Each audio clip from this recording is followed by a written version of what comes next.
고린도전서 1장 4절에서 9절입니다. 고린도전서 1장 4절에서 9절. 제 성경이 신약성경 263쪽입니다. 고린도전서 1장 4절에서 9절 다 찾으셨죠? 우리 한 절씩 교독하겠습니다. 그리스도 예수 안에서 너희에게 주신 하나님의 은혜로 말미암아 내가 너희를 위하여 항상 하나님께 감사하노니 이는 너희가 그 안에서 모든 일 곧 모든 언변과 모든 지식의 풍족함으로 그리스도의 증거가 너희 중에 견고하게 되어 너희가 모든 은사에 부족함이 없이 우리 주 예수 그리스도의 나타나심을 기다림이라. 주께서 너희를 우리 주 예수 그리스도의 날에 책망할 것이 없는 자로 끝까지 견고하게 하시리라. 함께 읽겠습니다. 너희를 불러 그의 아들 예수 그리스도 우리 주와 더불어 교제하게 하시는 하나님은 미쁘시도다. 아멘. 하나님의 말씀입니다.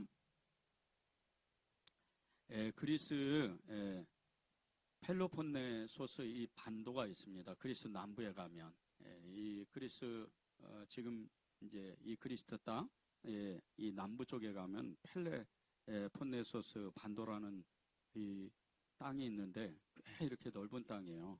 이때가 이 펠로폰네소스 이 반도 지역이 고대에 여러분이 잘 아는 스파르타 제국이 있던 그런 지역입니다. 이런 지역이고 또 이 고린도 이 고린도 지방이 있던 그런 지역입니다. 그런데 이곳에 이 고린도가 이 도시가 세워진 게 기원전입니다. 기원전 약 700년 전에, 그러니까 지금으로 말하면 거의 2800년 전이죠. 이렇게 2800년 전에 이 도시가 세워졌는데 이 고린도 고대 도시에 약 9만 명이 이렇게 살고 있었습니다. 꽤 큰 도시죠. 고대에 9만 명이나 한 도시에 살고 있다는 게 어마어마하게 큰 도시입니다. 이 도시가 기원전 146년에 로마에 의해서 완전히 무너집니다. 정말 돌 위에 돌 하나도 남지 아니하고 도시 자체가 아주 그냥 흔적도 없이 완전히 폐허가 돼버린 거죠. 로마가 이 고린도 도시 자체를 아예 없애버린 거예요. 그리고 로마 황제였던 이 시저가 이 고린도를 다시 재건했는데 딱 100년 만입니다. 100년 만에 이 시저가 도시를 다시 이렇게 세워가지고 정말 빠른 시간 안에 어마어마한 번성을 이룬 거죠. 이 고린도가 그렇게 번성할 수 있었던 것은 이 지금 이 현 시대에도 이 고린도와 그리고 이제 이 고린도 해협을 지나는 바닷길을 만들었어요. 바닷길을 만들어서 수에즈 운하와 같이 이 배가 이렇게 지나갈 수 있도록 육지를 이렇게 끊어가지고 정말 이렇게 바닷길을 만든 거죠.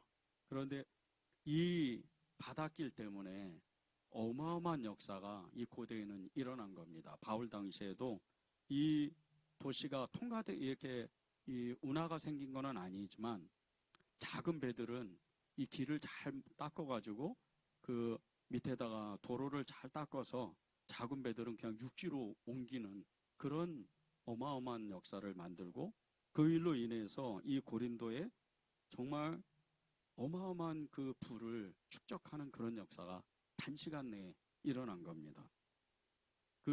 이 고린도에 정말 새로 이렇게 도시를 형성했던 이 고린도가 빠른 시간 안에 정말 이렇게 어마어마한 부를 축적할 수 있었던 것은 이 지중해 연안을 고린도 지방을 통과하면서 이 지중해 연안을 항해하는 헬라 사람, 애굽 사람, 시리아 사람, 가나안 사람, 아시아 출신의 그 사람들이 뱃길을 만들고 배를 항해함으로 인해서 여러 가지 무역이 형성이 되고 그 일로 인해서 각 나라, 각 도시에 정말 진귀한 이런 물건들이 서로 통용을 하는 바람에 어마어마한 부가 이 고린도 지방에 정말 어마어마한 부가 쌓여진 거죠. 그렇게 이 도시가 형성이 됐는데 헬라, 애굽, 시리아, 가나안, 아시아 출신은 물론이고 로마 사람까지 정말 뒤섞여서 이 도시가 정말 고대 이 바울 당시에 다국적 도시가 된 겁니다. 그래서 여러 가지 각국의 언어들과 각국의 문화들 그리고 여러 도시에서 형성된 그 신들이 있던 어떻게 보면 신들의 집합체죠. 이 신들의 집합체가 고린도였습니다. 이곳에 얼마나 신이 많았었냐면요. 애굽인들이 가져온 그 세운 신들이 이시스 여신과 세라피스 그 남신이 있었고 에베소를 대표하는 아데미 신전 이 신전이 있었어요. 그리고 수르보니게 사람들이 세운 아스타로 신전이 있었고 부르기아 사람들이 세운 마그마 마터 신전이 있었어요. 그리고 고린도 광장 남쪽에 데베트 풍요의 여신이에요. 이 여신이 또 있었고 고린도 해협 북동쪽에 포세이돈 다 아시죠? 그리스의 그 바다의 신인데 이 포세이돈 신전이 있었고 고린도 광장 북서쪽에는 아폴로 신전이 있었어요. 그런데 이 수많은 신들 중에요. 가장 이 고린도 사람이 정말 섬겼던 이 신은 대표적인 신이죠.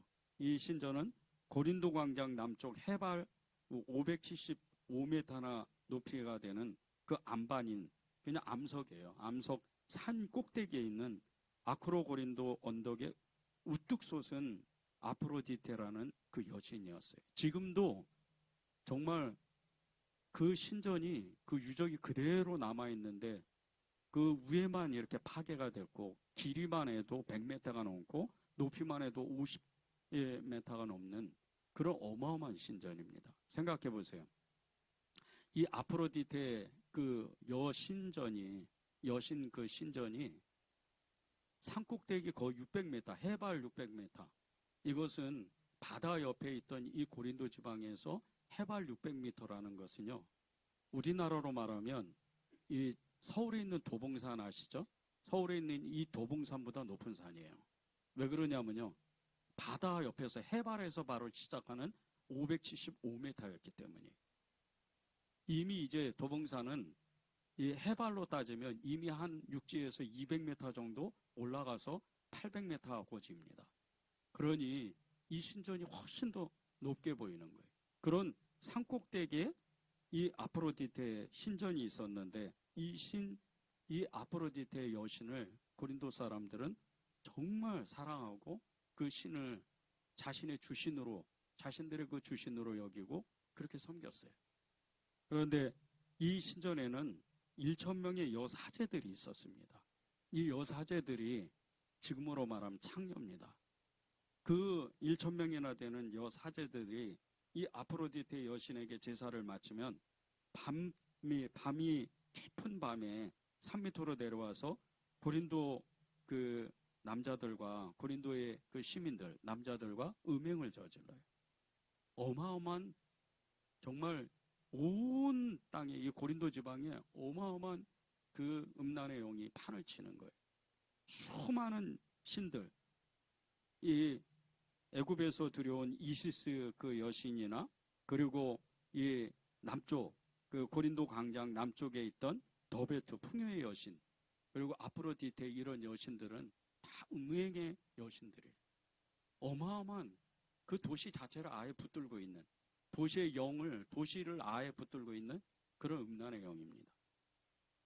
계시록 2장 18절에서 29절에 보면요. 두하디라 그 소아시아의 그 7교회 중에 한 교회인 두하디라 교회에게 이 예수 주님께서 아주 엄하게 책망하고 정말 너희들이 조심해야 될 것이 있는데 그것이 이세벨의 영이라고 그랬어요. 음란의 영입니다. 그만큼 이 고린도 지방이 그렇게 음행의 도시였던 거죠. 이렇게 엄청난 도시에 바울이 1년 6개월이나 그곳에 머물면서 복음을 전했어요. 그리고 복음을 전하고 나서 그 땅에 교회가 형성이 됩니다. 교회가 세워지고 그 수많은 우상들과 음행의 문화 그 가운데에서도 교회가 부흥하기 시작하라는 거예요. 그리고 바울이 이제 다른 지방으로 복음을 전하기 위해서 떠나고 그 아볼로라는 이제 이대 목사님이죠. 지금으로 말하면 이대 목사님이 아볼로가 이 고린도 교회를 세우게 되었는데 얼마 안 있어서 너무나 안 좋은 소식들이 전해지는 거예요. 그런데 그 중에 하나가 이 수많은 우상들과 이 아프로디테를 비롯해서 그 여신들을 통해서 음행하는 이런 이 문화가 교회 안에 들어왔다는 거예요. 교회 안에 들어왔는데 정말 그것이 입에 담을 수 없을 만큼 너무나 음란한 그런 정말 문화가 교회 안에 들어왔다는 거예요. 그런데도 이 고린도 교회를 하나님이 사랑하셨다는 거예요. 오늘 그 말씀입니다. 이 고린도 1장 4절에서 9절의 말씀이 하나님이 그렇게 정말 너무나 하나님의 뜻에 반해서 그렇게 하나님의 말씀에 순종하지 않는 이 고린도 사람들, 고린도 교회의 성도들을 하나님이 사랑하셨다는 거예요. 이루 말할 수 없는 은혜를 이 고린도 교회의 성도들이 받았다는 거죠. 이 고린도 교회의 성도들은요, 수많은 그 우상들의 영적 영향들, 이 영향을 받았는데 특별히 이 아프로디테 여신의 그 음란의 영에 헤어나지를 못해. 그래서 그들이 믿음 하나를 지키지 못하고 믿음이 너무나 연약해져서 하나님을 의지하기보다는 세상의 신에, 세상의 문화에, 세상의 영에 끌려다니면서 정말 하루하루를 그렇게 살아가는 이 고린도 교회의 성도들을 향해서 주님은 책망하기보다는 더 믿음을 가지라고, 그리고 더 정말 큰 어려움이 닥치기 전에 너희들이 믿음을 회복하라고, 빨리 믿음을 회복하라고 이 편지를 바울을 통해서 고린도 교회 성도들에게 전해주는 겁니다. 계시록 2장 1절에서 4절을 제가 읽겠습니다. 에베소 교회의 사자에게 편지하라. 오른손에 있는 7뼈를 붙잡고 7 금 촛대 사이를 거니시는 이가 이르시되 내가 내 행위와 내 수고와 내 인내를 알고 또 악한 자들을 용납하지 아니한 것과 자칭 사도라 하되 아닌 자들을 시험하여 그의 거짓된 것을 내가 드러낸 것과 또 내가 참고 내 이름을 위하여 견디고 게으르지 아니한 것을 아노라. 그러나 너를 책망할 것이 있나니 너의 처음 사랑을 버렸느니라. 이 말씀은 우리가 잃어버렸던 그 믿음을 되찾으라고 그 말씀하신 유명한 말씀입니다. 에베소 교회를 향하여서 하나님이 정말 믿음을 되찾아야 된다. 첫사랑을 되찾아야 된다. 그런데 고린도 교회 성도들에게도 똑같이 동일하게 주님은 오늘 말씀하신다는 거예요. 하나님의 그 사랑이 그들의 그 연약한 믿음에도 불구하고 다시 믿음을 회복하라고 그렇게 메시지를 주신다는 거예요. 이 에베소 교회 성도들은요, 고린도 교회 성도들과 같이 수많은 우상의 문화 속에서도 믿음을 지키면서 살았어요. 수많은 사람들이 이 에베소 교회뿐 아니고 아시아에 있던 이 소아시아에 있던 7교회의 성도들은요, 대부분 순교합니다. 믿음을 끝까지 지키는 거예요. 고통과 고난과 정말 어마어마한 박해와 핍박 속에서도 끝까지 믿음을 지켜요. 그런데 그런 믿음으로 그렇게 살다가도 시간이 지나고 세월이 흐르니까 믿음을 놓치고 마는 거예요. 이 에베소 교회 성도들이, 고린도 교회 성도들이 그렇게 믿음을 놓쳤다는 거예요. 그리고 나서 정말 자신들이 잃어버린 것이 무엇일까? 그것은 믿음인과 동시에 하나님에 대한 그 사랑이었다는 거예요. 그것도 첫사랑을 잃어버렸다는 거예요. 고린도 교회의 성도들이요, 예수님의 그 사랑을 너무나 크게 받았어요. 그런 수많은 우상들 속에서, 그런 엄청난 세상 문화 속에서, 그 음행 가운데, 음란한 문화 가운데에서 주님의 소식을 듣고 복음을 들었을 때 수많은 헬라 사람들, 그리고 아시아에서, 지중해 연안에서 수많은 사람들이 예수님을 믿고, 특히 유대인들이 예수님을 믿었어요. 그 사람들은 우리가 생각하는 것처럼 믿음이 연약한 사람들이 아닙니다. 어마어마한 믿음을 가지고 있는 사람들이었어요. 이 사람들의 믿음은 우리가 상상할 수 없는 믿음이에요.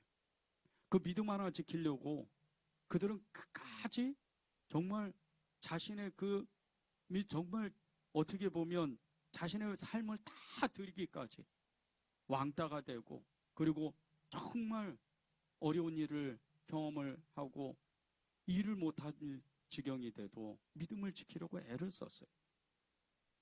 대부분의 이 고린도 교회 성도들은 그렇게 살았습니다. 일부 고린도 교회의 성도들이 하나님의 그 사랑에 대한, 예수님에 대한 사랑을 잃어버리고 믿음을 지키지 못했지만, 이 고린도 교회의 성도들은 첫사랑을 붙잡으려고 그 자신들의 믿음이 약해지는 것을 정말 안타까워하면서 주님 앞에 나왔어요. 그때 주님은 이 고린도 교회의 성도들에게 성령을 의지하라고 말씀하시는 거예요. 주님은 그렇게 바울을 통해서 성령을 의지해라. 그것이 4절입니다.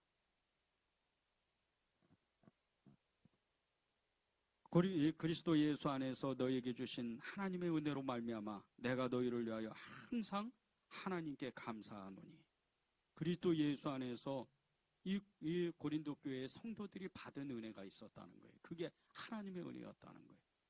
그 하나님의 은혜는 이로 말할 수가 없었어요. 그 은혜는 도저히 우리가 상상할 수 없는, 고린도 교회의 성도들이 그들이 얼마나 큰 은혜를 받았는지 그것을 말씀하는 거예요. 그들이 비록 연약한 믿음을 가졌지만 이 하나님이 보내주신 정말 그 말씀과 그리고 성령의 역사가 그들 안에 정말 강같이 불같이 나타나게 됐을 때 그리스도 예수 안에서 하나님이 주신 은혜, 그것을 붙잡기 시작을 한 거예요. 그걸 바울을 통해서 그 서신서를 받을 때 그리스도 예수 안에서 하나님이 주신 은혜가 무엇이었을까? 첫 번째가 성령입니다. 성령의 역사가 그들에게 꺼지지가 않은 거예요. 오히려 죄를 지면 질수록 그 문화에 정말 눌리면 눌릴수록, 세상의 영에 눌리면 눌릴수록 그들은 더욱 예수님의 이름을 부르는 거예요. 이 바울의 서신서가 13편을 기록했는데, 이 바울의 서신서 14편 중에요, 그리스도 예수 안에서라는 말이 164회나 나와요. 고린도전서에만 해도 11회가 나옵니다. 그리스도 예수 안에서. 그리스도 예수 안에서 하나님이 주신 은혜가 있었다는 거예요. 하나님이 주신 은혜는 첫 번째가 성령이고, 두 번째가 믿음이고, 세 번째가 그들의 삶이었어요. 성령 안에서 믿음으로 사는 삶. 하나님이 이 고린도 교회 성도들에게 비록 믿음이 연약했지만 그들의 영혼육이 예수님 안에 있다는 것을 알려주시는 거예요. 우리가 때때로 믿음이 연약할 때가 많습니다. 때로는 믿음으로 살지 못할 때가 많아요. 어떨 때는 죄를 짓고, 어떨 때는 너무나 정말 입에 담을 수도 없을 만한 그런 죄도 져요. 음란에 넘어지기도 하고, 정말 불같은 화를 이기지 못하고, 인내하지 못하고, 염려하고 근심하며 쓰러져 넘어진 사람들이 많아요. 그런데도 불구하고 하나님이 그리스도 예수 안에만 있으면, 성령 안에만 있으면, 말씀 안에만 있으면, 믿음 안에만 있으면, 하나님의 은혜 가운데만 있으면 그 잃었던 믿음도 다시 회복한다는 거예요. 여러분 안에 그 믿음이 있다는 거예요. 그리스도 예수 안에서 그 믿음이 여러분 안에도 있다는 거예요. 그 그리스도 예수 안에 있는 하나님의 은혜, 이로 말할 수 없는 겁니다. 이 그리스도 예수 안에서 주신 하나님의 은혜, 이것은요, 우리가 죽을 수밖에 없는 죄인인데도 정말 우리의 힘으로는 받을 수 없는 구원의 감격과 세상을 이기는 믿음을 우리가 받는다는 거예요. 구원의 감격이 하나만 가지고도요, 일평생토록 믿음이 흔들리지 않는 사람이 꽤 많아요. 구원의 감격, 이 하나만 가지고도 세상을 이기는 믿음을 받는 사람이 꽤 많습니다. 구원받는 그 믿음 때문에 나는 죄를 벗어나고, 그리고 세상을 등지면서 세상을 멀리하면서 그렇게 살아갈 수 있는 힘이 있다는 거예요. 구원의 감격 하나만 가지고도. 그런데 이 세상을 이기는 믿음을, 구원의 감격뿐 아니고 세상을 이기는 믿음을 그리스도 예수 안에서 하나님이 주신 은혜로 받는다는 거예요. 세상을 이기는 믿음, 어떤 믿음이에요? 성령의 믿음이요, 성령의 역사요, 성령의 은사로, 성령의 능력으로 우리가 세상을 이기는 그 믿음을 받는다는 거예요. 고린도 교회에 그 성도들이, 많은 고린도 교회의 성도들 안에 많은 사람들이, 은사자들이 많았어요. 예언하고 방언하고 그리고 능력을 행하고 그리고 정말 귀신을 쫓아내고 세상을 꿰뚫어 보는 그런 능력을 가지고 있었어요. 이 모든 사람들이요, 대부분 그리스도 예수 안에서 하나님이 주신 은혜로 받는 하나님의 은사였어요. 성령의 은사. 그것을 받으니까 세상이 알지 못하는 기쁨을 누리고, 세상이 알지 못하는 감격을 누리고, 세상이 알지 못하는 하나님만 아는 그런 감격 가운데 세상을 이겨나가는 거예요. 아무리 고통받아도, 아무리 힘들어도 그것을 능히 이길 수 있는 그 믿음을 이 고린도 교회의 성도들이 가지고 있었다는 거예요. 우리도 똑같습니다. 구원의 감격과 세상을 이기는 이 믿음, 그리스도 예수 안에서 하나님이 주시는 그 은혜, 그것이 있다는 거예요. 여러분 중에 정말 너무나 힘들고 어렵게, 정말 너무나 마음이 어려운 그런 분이 계세요. 사람 때문에 힘들고, 환경 때문에 힘들고, 돈 때문에 힘들고, 그런 분이 계세요. 그러면 여러분 안에 있는 예수님, 그분을 의지하면 돼요. 그분을 의지해서 하나님이 주신 그 은혜, 그것을 나타내 달라고, 그것을 정말 하나님의 이름으로, 예수 그리스도의 이름으로 그것을 능력 있게 살아낼 수 있게 해달라고 여러분이 기도만 하면 돼요. 그러면 주님은요, 아무런 대가도 없이 거저받은 하나님의 그 은혜의 능력으로 인해서 여러분이 세상을 이기는 그런 사람이 되는 거예요. 우리가 아무런 일도 안 했는데, 아무런 대가도 없이 하나님이 우리에게 주신 그 은혜는요, 하나님의 그 능력도 있지만, 성령의 능력과 성령의 은사도 있지만, 기쁨과 감사와 말할 수도 없는 은혜가 있었다는 거예요. 기쁨 하나만 누리고 감사 하나만 누려도요, 우리는 세상을 이기는 사람이 돼요.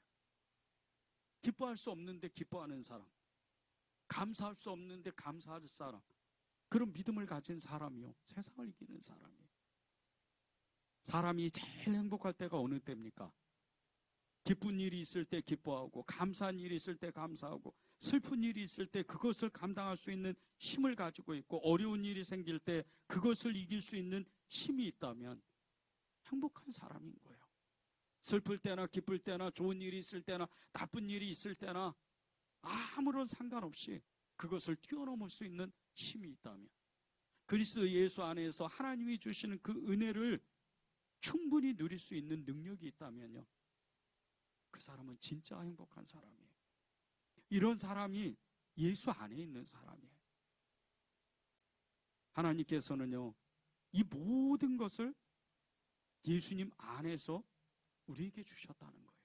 고린도 교인들에게 그것을 주셔서 믿음이 그들이 떨어지고 믿음이 연약할 때, 그렇게 죄를 지을 때, 하나님을 버리고 떠날 때, 우상 숭배할 때, 음행할 때, 주님은 그들을 책망하시기보다, 그들을 버리시기보다는 다시 돌아오라고 바울을 통해서 내가 너희들을 사랑한다, 그리스도 예수 안에 다시 들어오라, 그렇게 그들을 초청하시는 거예요.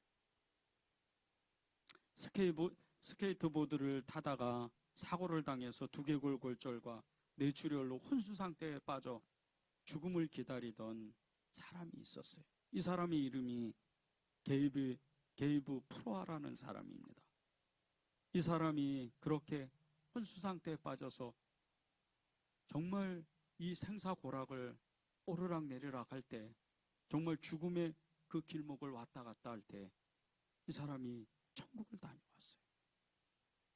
천국에서 주님을 만납니다. 예수님을 만나서 정말 자기가 그 깨어진 두개골과 뇌출혈, 그리고 이 온몸에 장기들이 다 파열된 그 정말 만신창이 된 이 몸을 치유받아요. 기적적으로 치유를 받고 깨어난 후에 크리스천 인플루언서와 작가가 됩니다.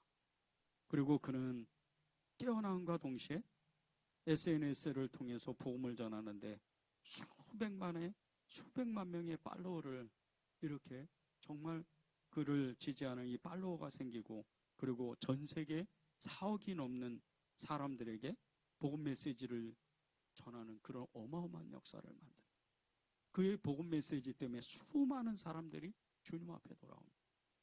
국적과 나라와 도시를 상관없이 인종을 뛰어넘어서 수많은 복음의 소리를 듣고 이 게이브가 전한 복음 때문에 수많은 사람이 돌아와요. 나는 하나님을 만났다. 나는 예수님을 만났다. 그렇게 복음을 전하는 거예요.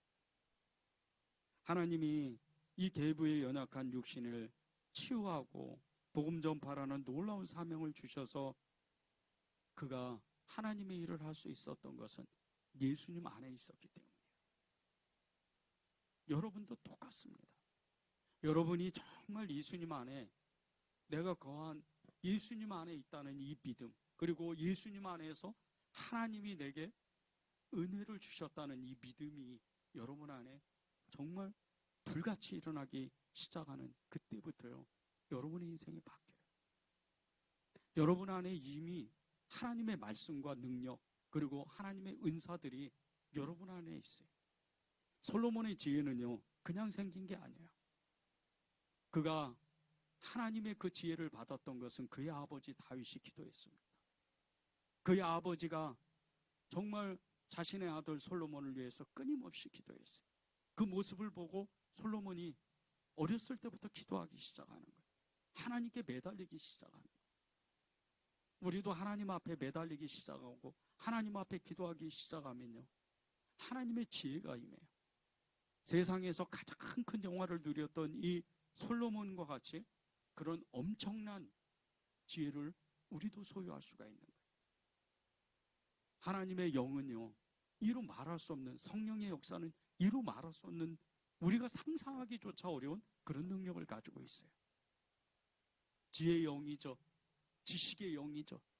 이 지혜의 영이시고 지식의 영이신 성령님이 우리에게 일하기 시작하면 여러분들도요, 단 몇 달 만에 이 성경을 다 꿰뚫어 볼 수 있어요. 그렇게 기도하는 거예요. 하나님, 제가 성경을 읽을 때마다 하나님을 더 알고 주님의 세계, 하나님의 나라, 주의 성령의 역사를 알고 싶습니다. 그걸 기도하기 시작하면 성경을 읽을 때마다 성경에 있는 하나님의 말씀을 하나님의 지혜로, 하나님의 지식으로 깨닫게 되는 거예요. 지식의 영이 여러분에게 임하면요, 지혜의 영이 여러분에게 임하면 하나님이 여러분의 삶 속에서, 아니 교회 가운데, 세상 가운데서 일하시는 그 모든 하나님의 일들을 여러분이 다 깨달을 수가 있어요. 이게 지혜입니다. 그 지혜를 소유했던 사람이 솔로몬이에요. 여러분이 예수님 안에서 하나님 아버지께서 주시는 그 은혜만 여러분이 정말 드러낼 수만 있다면 솔로몬과 같이, 믿음의 증인들과 같이 어마어마한 역사가 일어나는 거예요. 하나님이 주신 은혜가, 사랑과 기쁨과 은사, 이 모든 것들이 하나님의 은혜로 되는 것들인데 우리에게는요, 삶의 힘의 능력이 돼요. 어마어마한 능력이 됩니다. 여러분이 그렇게 그냥 힘없어가지고 주저앉을 그렇게 연약한 믿음을 가진 사람들이 아니에요. 여러분 안에는 세상을 뒤바꿀 수 있는 힘을 가지고 있어요. 그것이 예수님의 힘입니다. 그 성령의 은사들, 그리고 성령의 능력들, 성령의 확실한 증거들, 이 모든 것들이 예수 그리스도 안에, 여러분 안에 있다는 거예요. 여러분 안에 있는 그 예수님의 이름으로. 5절과 7절을 보세요. 이는 너희가 그 안에서 모든 일 곧 모든 언변과 모든 지식의 풍족함으로 그리스도의 증거가 너희 중에 견고하게 되어 너희가 모든 은사의 부족함이 없이 우리 주 예수 그리스도의 나타나심을 기다림이라. 우리가 예수님 안에 있으면요, 모든 일, 그 모든 언변과 모든 지식에 풍족한 사람이 돼요. 모든 일, 모든 일은 여러분의 모든 삶이에요. 여러분이 어디에 있든 무엇을 하든 어느 장소에 있든 아무 상관없어요. 모든 삶이에요. 여러분의 삶 속에, 여러분의 일생 가운데 모든 일이에요. 그 모든 일 안에 모든 언변과 모든 지식에 풍족한 사람이 된다는 거예요. 어떤 사람을 만나도 여러분의 말 속에 그 사람을 변화시키고 그 사람을 통해서 하나님의 역사가 일어날 수 있는 능력이 있다는 거예요. 어떤 사람을 만나도요, 여러분이 지혜롭게 말할 수가 있다는 거예요. 우리가 세상을 살다 보면 똑똑한 사람도 만나게 돼요. 능력 있는 사람도 만나고 돈 많은 사람도 만나게 돼요. 그런 사람들에게 여러분이 말하는 그 입술의 말 때문에, 예수님의 그 이름으로 말하는 그것 때문에 선한 영향력을 끼칠 수 있다는 거예요. 여러분의 그 말 속에, 여러분의 그 언변 속에, 여러분의 그 모든 그 하나님을 아는 지식 가운데에서 세상을 바꿀 수 있다는 거예요. 세상에서요, 권력을 가진 사람도 우리가 어쩌다가 만날 수도 있어요. 여러분이 정말 국회의원도 만나고 장관도 만나고 재벌도 만날 수도 있어요. 그런데 그런 사람이요, 여러분이 말하는 그 말 속에서 그 사람의 인생이 변할 수도 있다는 거예요. 이게 그리스도 예수 안에서 성령의 능력, 하나님의 은혜였다는 거예요. 바울이 지금 누구를 만나고 있습니까? 고린도 교회 성도들을 만나고 있는 거예요. 그런데 그 고린도 교회 성도들 중에는요, 로마의 귀족도 있고 각 나라에서 온 그 정말 권력을 가진 그런 사람들도 있었다는 거예요. 다 상인들이고 다 노예고 다 이런 천민들이 아니에요. 바울이 만난 사람 중에 나중에요, 바울의 말년에는 정말 어마어마한 사람들을 만납니다. 로마의 그 황제의 귀족들도 만나고, 그리고 로마의 권력자들도 만나요. 그런데 이 바울은 끊임없이 그리스도 예수 안에서 하나님의 그 은혜로 주셨던 복음을 전하는 거예요. 그리고 그 일이 온 세상에 영향력을 끼치고 온 세상 가운데 하나님의 역사, 하나님의 나라가 이루어지는 거예요. 이 고린도 사람들이요, 믿음이 너무나도 연약한데도 불구하고 그들에게 주님은 이 바울을 통해서 내가 너희를 사랑한다, 다시 예수 그리스도 안에 돌아오라, 그러면 하나님의 능력이 그 예수 그리스도 안에서 너에게 나타날 거다, 그렇게 다시 부르고 있는 거예요. 창세기 47장에 보면요, 야곱이 바로에게 나가서, 애굽 왕 바로에게 나가서 자신의 믿음을 고백한 후에 야곱이 오히려 거꾸로, 그냥 야곱은 그냥 이름 없는 촌부잖아요. 그런 나이가 140세나 되는 이 노인이 애굽 왕 바로에게 축복하고 나와요. 그리고 또 다니엘은요, 나라가 다 망해서 포로가 된 중에 바벨론과 메대와 바사의 왕 느부갓네살과 고레스와 다리오와 벨사살 왕에게 엄청난 영향력을 줘요. 인류 역사가 뒤바뀔 정도로 어마어마한 역사를, 이런 영향력을 주는 거예요. 두 사람 다요, 처음부터 그렇게 믿음이 출중한 사람들이 아니었어요. 야곱 한 사람만 놓고 보세요. 그는 속이는 자였고 형을 속이고 20년 동안 삼촌 라반 집에서 쫓겨나갔던 사람, 늘 속이고 늘 염려하고 근심했던 그런 사람이었어요. 그런데 그가 하나님을 믿으니까 완전히 변하는 거예요. 딴 사람이 되는 거예요. 믿음의 담대함을 취하고 믿음으로 고백하고 그런 믿음의 조상이 돼요. 이 야곱이라는 이름을 하나님이 이스라엘로 바꿨는데, 이 이스라엘이라는 이름은요, 믿음의 조상이라는 뜻이에요. 열국의 아버지, 어마어마한 이름이에요. 믿음의 조상, 이스라엘. 지금도 이 유대인들을 이스라엘이라고 부르잖아요. 국가 자체를 이스라엘이라고 부르잖아요. 그럴 정도로 믿음이 정말 달라지는 거예요. 하나님 안에 있으니까. 우리도 예수님을 믿으면요, 이 연약한 야곱이 믿음의 거장이 된 것처럼 정말 우리도 믿음을 소유할 그런 어마어마한 믿음을 가지고는 그런 믿음이 되는 거예요. 이 야곱이 믿음을 그렇게 받았던 것은 다른 것이 아니에요. 그의 믿음은 140년 동안 훈련받은 믿음입니다. 여러분이 지금 믿음의 길을 가고 있는 거예요. 믿음의 성장을 이뤄가면서 하루하루를 살아가는 겁니다. 난 믿음이 다른 사람에 비해서 너무나도 연약한데, 아니에요. 여러분은 지금 계속 믿음이 자라고 있는 거예요. 믿음이 성장하고 있는 거예요.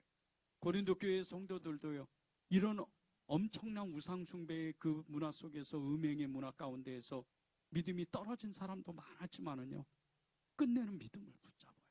그리고 수많은 사람이 에베소 교회, 고린도 교회, 유럽의 아시아 교회 많은 사람들이 정말 믿음 하나 때문에 순교하고 믿음 하나 때문에 쫓겨나가고 도망자 신세가 돼요. 그런데 보세요.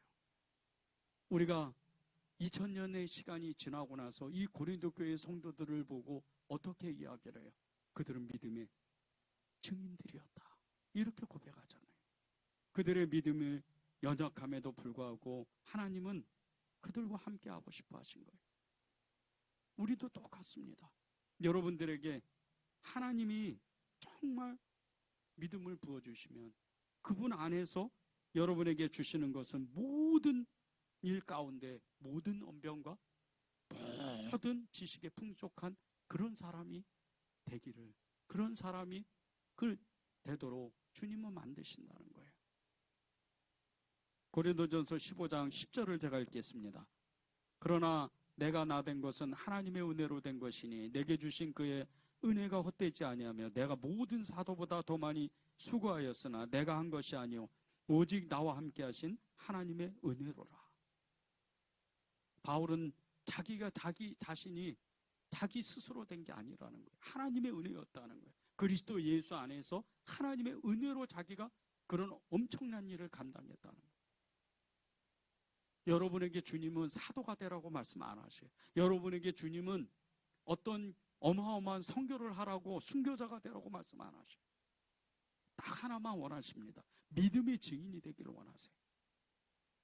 그 믿음의 증인은 다른 게 아니에요. 그리스도 예수 안에 있으면 돼요. 그 예수 안에 있는 하나님의 은혜를 취하기만 하면 돼요. 그러면 여러분도 똑같이 바울과 같이 믿음의 증인들과 같이 이 고린도 교회 성도들과 같이 그런 믿음을 여러분이 소유한다는 거예요. 예수님 안에서요 하나님의 은혜를 받은 사람, 이 사람은요 주님과 끝까지 동행하는 사람이 돼요. 주님의 날을 기다리는 그런 사람이 되는 겁니다. 8절과 9절을 보십시오. 주께서 너희를 우리 주 예수 그리스도의 날에 책망할 것이 없는 자로 끝까지 견고하게 하시리라. 너희를 불러 그의 아들 예수 그리스도 우리 주와 더불어 교제하게 하시는 하나님은 미쁘시도다. 그리스도 안에 있는 사람이 예수님의 그리스도의 날, 그 그리스도의 날에 책망할 것이 없는 자로 끝까지 견고하게 지켜주신다는 거예요. 예수님 안에 있는 사람, 이 그리스도의 날, 8절에 나오는 이 그리스도의 날은요 어마어마한 날이에요. 여러분이 다 아는 날입니다. 이 날은 다시 오실 주님께서 오시는 날이에요. 재림하여 오시는 날이에요. 재림주가 오시는 그 날입니다. 모든 성도들은 이 그리스도의 날을 기다려요. 저와 여러분이 이 그리스도의 날을 두렵고 떨리는 마음으로 기다려야 돼요. 그 날을 기다리는 거예요. 우리의 개인의 일생의 마지막 날도 있지만 우리의 개인의 일생에 그 날이 안 올지도 모르지만 우리는 그 천국에 가서 주님 앞에 가서 그 날을 왕같은 제사장에 택하신 그 족속처럼 택하신 그런 사람들처럼 하나님의 그 옆에서 예수님의 옆에서 왕처럼 이 세상을 내려다보는 거예요. 그게 그리스도의 날이에요. 이 그리스도의 날을 우리가 소망할 때 그날 하나님의 심판이 이르는 그날, 그날 하나님의 불이 임하는 그날, 이 그날 모든 불의와 죄가 악한 것이 다 멸망먹는 이 날을 기다리는 거예요. 그리스도 예수 안에 있는 사람, 하나님의 은혜를 받은 사람은요, 이 날을 고대하고 정말 학수고대하면서 기다리는 거예요. 그래서 세상 가운데에서 세상과 타협하지 아니하고 세상의 문화에 흡수되지 아니하고 세상과 구별해서 정말 하나님만 따라가고 예수님만 붙잡고 피리오 진리와 생명이 되신 그 예수님 앞에 끝까지 믿음을 지키는 사람이 되는 거예요. 예수 그리스도 안에서요, 하나님의 그 은혜를 받은 사람은 마지막 날을 아는 사람인데, 이 마지막 날, 세상이 멸망하는 날은요, 하나님의 은혜가 쏟아지는 날이에요. 마지막인과 동시에 그 수많은 세상, 이 불의와 악한 것들이 다 멸망하고 소멸해가는 그때에 수많은 사람들이, 준비된 사람들이 하나님의 구원을 받는 그날이에요. 그런데 그것이 여러분을 통해서요. 여러분 가정에, 여러분 그 자녀도와 여러분의 형제들, 여러분의 그 부모님들, 그리고 친척들, 그 모든 사람이 여러분을 통해서 구원받는 거예요. 요한계시록에 보면 하나님이 임하시는, 예수님이 이 땅에 임하실 때 순식간에 하루에도 수천 명씩 예수님을 믿는다 그랬어요. 그것이 어떻게 이루어지는 줄 아세요? 그리스도 안에 있는 하나님의 은혜를 가지고 있는 여러분을 통해서 이루어지는 거예요.